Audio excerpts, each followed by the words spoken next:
corruption bi nga xam ne ñu ngi koy wax ak li nga xam ne moom tamit gën na wax ko ci. non Madior dëgg man j'ai été même surpris bu ma déggee mbir moomee. oui parce que d'habitude dafa am ay ministère de souveraineté yoo xam ne nit ñu fa nekk daañu fa liggéey ba dem dootoo leen déggati ci dara.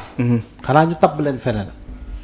mais pour la première fois ministre de la justice yore ministère de souveraineté ministre de la justice garde des Sceaux yëkkati kàddu yu mel ni comme Madior yi kàddu yu mu yëkkati. On se rend compte que ce n'est pas un homme d'État. waaw. c'est pas un homme d'État. non ce n'est pas un homme d'État. ci naka. un homme d'État du def li muy def du wax li mu wax. un homme d'État du kere téesante ak ni ñu koy waxatee méfiance diggante ay nit yuy liggéey. un homme d'État du toog ci télé di naan sama étudiant yu ma yoroon te ni ñu nekk magistrat ñoom ñoo may informé.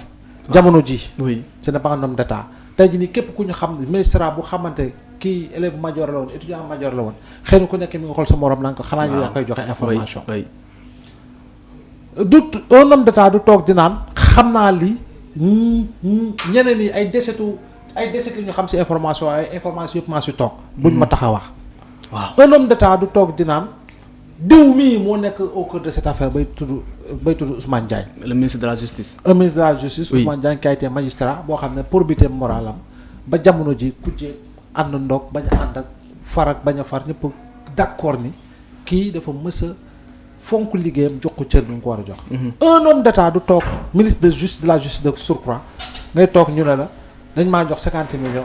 waaw je l'ai diplomatiquement retourné. oui te yow ngay jëwriñ kii nga xam ne moo la ko joxoon kooku nga waroon ko relever automatiquement de ses fonctions. loolu mooy problème bi professeur. nga waroon ko relever automatiquement de ses fonctions lancer véritablement des poursuites contre lui pour tentative de corruption.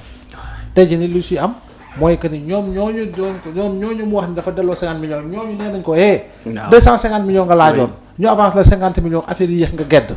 waaw ba pare arrêté xaw ma lan ak lan. oui un homme d'état du toog di wax comme nu mu joxee marché bi. ay pression kii sama nijaay rek si xaw ma nijaay diw la ay demee noonu. un homme d'état du doxalee noonu. juste pour dire que Ismaïla dafa wax ba dugal boppam. moo dugal boppam ci wax ji.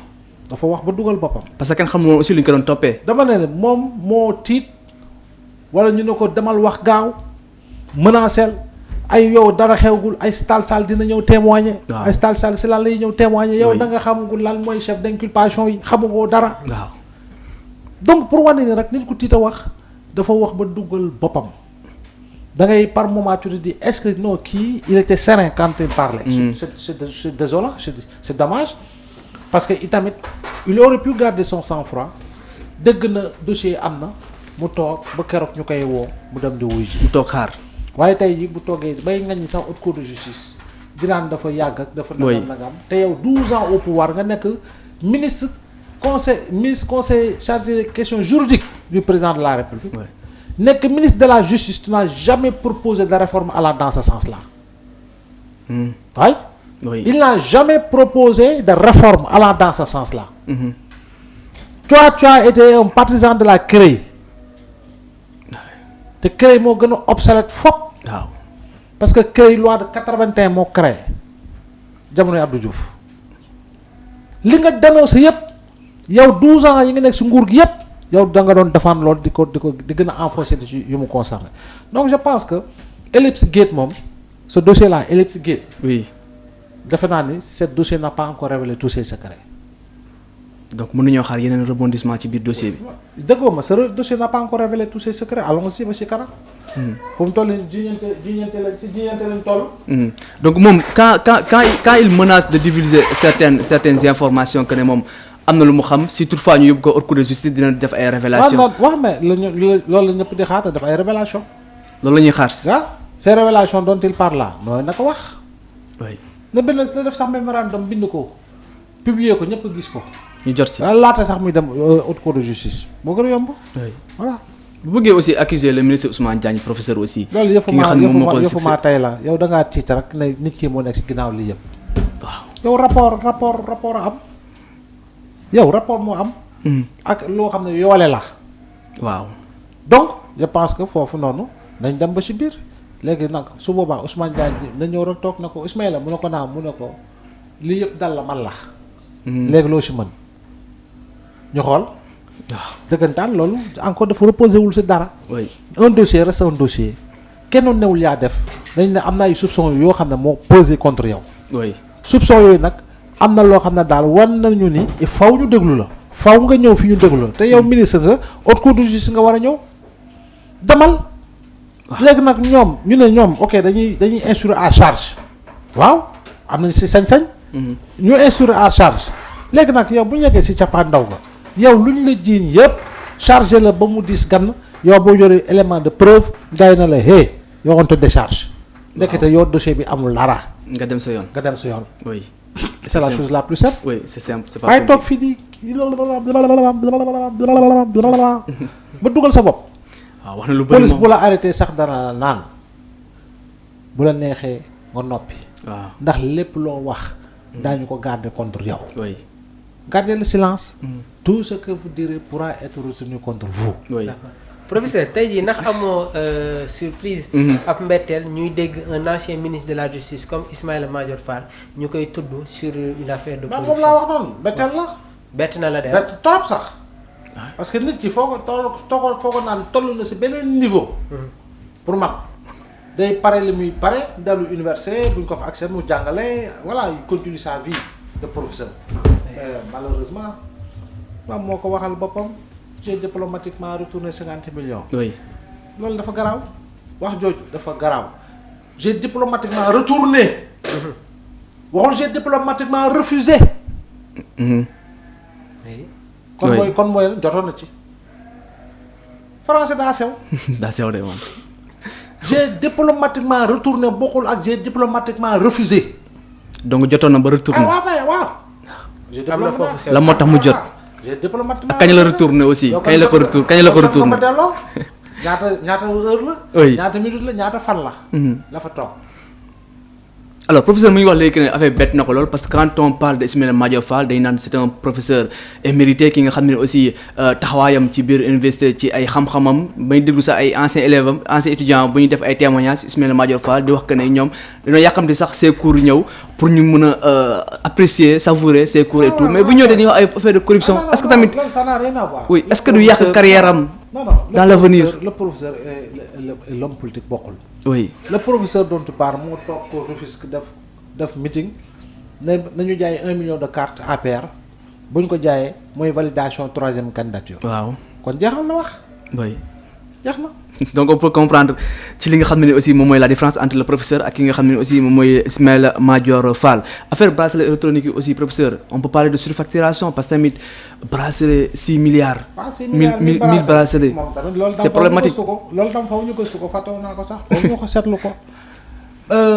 Centre de surveillance électronique bi 50 millions par mois au bailleur ou plus même faw ñu saytu ko. faw ñu saytu ko. mbirum baay boobu suuf googu. ak tabax l'hôpital boobu surtout l'hôpital Ourossogui estampillé secret défense. oui faw ñu saytu yooyu yëpp. ah non mbir mi yombul de. yombul faw ñu saytu ko nag. léegi nag quel est son niveau de responsabilité. oui quel est son niveau d'implication. yoon moo koy leeral. yoon moo koy leeral par rapport à ça. c'est tout. oui donc nous respectons sa présomption d'innocence. waaw mais lu bari nag dugal na boppam. dugg na boppam si ay waxam. Mamour. professeur tey jii nii sur le plan économique parce que su ma xawee dellu si ginnaaw tuuti dama doon déglu ki nga xamante ne moom mooy Youssou Mbargane mu yëkkati ay kàddu indi un aperçu sur le plan économique est-ce que tey jii amul une détérioration maintenant la société a changé alors que les mécanismes étatiques ak li nga xamante ne moom mooy les mécanismes de contrôle gis nañu ba tey ci wàllu boobu noonu il y a des failles est-ce que jotul tamit ñu assainir certains circuits pour que ñu jëm sur les pas de la bonne gouvernance. L'assainissement moom c'est progressif ça peut pas se faire d'un coup. C'est progressif. Et lu koy gën a yombal mooy justement la mise en place de mécanismes de surveillance. de contrôle de mécanismes de surveillance et mécanismes de contrôle. loolu mooy gën a accélérer le processus d'assainissement. Mais assainissement ça ne se déclenche pas comme ça bim après ñu ne suba résultat yaa ngi. C'est progressif parce que la plaie est béante. góom googu kon pour nga faj ko du yomb góom la boo xam ne mi ngi fi depuis plus de 40 ans. microchrome nañ ko alcool nañ ko léegi xëy na buñ ko xamee góom bi wër ñu xamee ko. waaw. alors prof tey jii administration bi est-ce que nekkul tamit un pouvoir dans le pouvoir. non on peut pas parler d'un pouvoir dans le pouvoir mécanisme yi tax administration bi mën a dox fonctionner mën a détourner loolu système boobu kañ moo fi nekk moom la ñu instauré. et c'est ce système là qui doit être contourné pour véritablement ñu mën a tëj bunt bi te loolu encore une fois c'est progressif ay réformes la laaj. ay mécanismes de contrôle la laaj. te jàpp naa ni gars yi si loolu la ñu war a gën a mën a liggéey un fonctionnaire qui gagne 2 millions par mois 2 millions par mois. waaw yoo xam ne du si laal ñaar dërëm saa bu jotee 2 millions denc ko banque. il lui faut 40 ans pour moom 1 milliard. 40 ans. waaw oui. waaw dégg nga moom 2 millions du si laal ñaar dërëm du si jënd puso du si jënd wëñ du si jënd tàngal saa bu jotee 2 millions da koy dugal compte bloqué pour mu matal 1 milliard il lui faut 40 ans. il lui faut 40 ans. léegi yow nga dégg ñu la fonctionnaire liggéey nga 15 5 ans 10 ans waxuñu 1 milliard waaye 5 milliards la ñuy estimer sa patrimoine. ay 10 milliards la ñuy estimer sa patrimoine. c'est problématique. ak ñuy joxe caution ay milliards. c'est problématique ci loolu aussi gis nañ tamit ki nga xam ne aussi moom mooy Mamadou Gueye ak Mame Boye Diao Mamour daal leen déglu ci mbir moomu la donc les douanes ak l'urbanisme au cœur d'un faux grossier et de vol d'assiette foncière. Exactement, le dossier sensible de l'assiette foncière du tribunal de Pikine Guédiawaye continue de livrer ay secrets. Donc après l'implication de l'ancien ministre de la Justice Ismaïla Madior Fall, les investigations menées par la division des investigations criminelles ont conduit à l'audition de plusieurs hauts fonctionnaires. Parmi eux, mun nañ ci citer Mame Boye Diao nekkoon ancien directeur des impôts et domaines, dont les déclarations devant les enquêteurs ont jeté une lumière crue sur les pratiques douteuses entourant cette affaire. Lors de son audition nag, Mame Boye Diao jot na affirmer ne pas avoir eu connaissance du décret numéro 2020-1281 du 8 juin 2020 qui attribuait initialement qui attribuait 2 hectares 85 et 14 centiares au ministère de la Justice pour la construction du palais de justice. Cette affirmation surprenante nag pour un directeur des domaines a immédiatement suscité la méfiance des enquêteurs ki nga xamante ne nag moom mooy le commissaire Cheikh Sadibou Diallo lui a demandé de produire des documents corroborant ses dires, ce qu'il n'a pas pu faire selon les dernières informations. Donc l'ancien directeur a ensuite développé une argumentation pour le moins troublante. Il a expliqué que le second décret 2021-701 du 4 juin établissant le plan d'urbanisme de détail de Guédiawaye aurait selon lui réduit l'assiette à seulement 2 hectares et abrogé le précédent décret. Donc Abdourahmane, cette interprétation juridique non étayée par des preuves tangibles semble contredire les règlements élémentaires de gestion du domaine public. Alors professeur, yaa ngi gis ki nga xam ne moom mooy Mamadou Gueye ak Mame Boye Diao ñoom ñaar ñëpp nekkoon ay responsable ci nguuru Macky Sall ñu leen tudd actuellement ci li nga xam ne ni moom mooy faux grossière et de vol d'assiette foncière ci ñoom ñaar ñëpp ñi nga xam ne aussi bokk nañ ci les domaines ak l'urbanisme.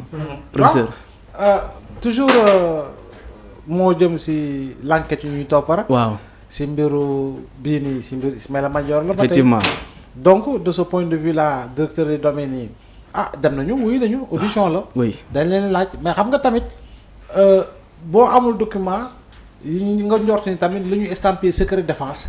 est-ce que tamit kookee dina si jot. est-ce que kookee dina ko yëg est-ce que kookee dina si xam dara. je sais pas je pose juste des questions. oui mais dans tous les cas je pense que enquêteurs yi moom ils sont tenaces. duñu bàyyi. parce que moindre élément lu ñu war a gëstu daañu ko gëstu. waaye nag comme on le dit rek mbir bi soxal ministère de la justice non il faut que les gens aillent jusqu'au bout. foog ñu dem ba ku mu laaj ñu laaj ku ñu laaj mu woo ñu woo la laaj la. war ñu si bàyyi lu toll tarafatal ay ni il faut que les gens aillent jusqu'au bout. c'est trop facile dans ce pays là nga toog alal gu ñëpp bokk. nit war see mën a faju nga xañ ko mu faju ba jëlee si lor ba amaana sa ñàkk si bakkanam. Covid baa ngi fi. oui. nit war a jàngi nga xañ ko jàngi ndax yaa détourné xaalis boo xam ne état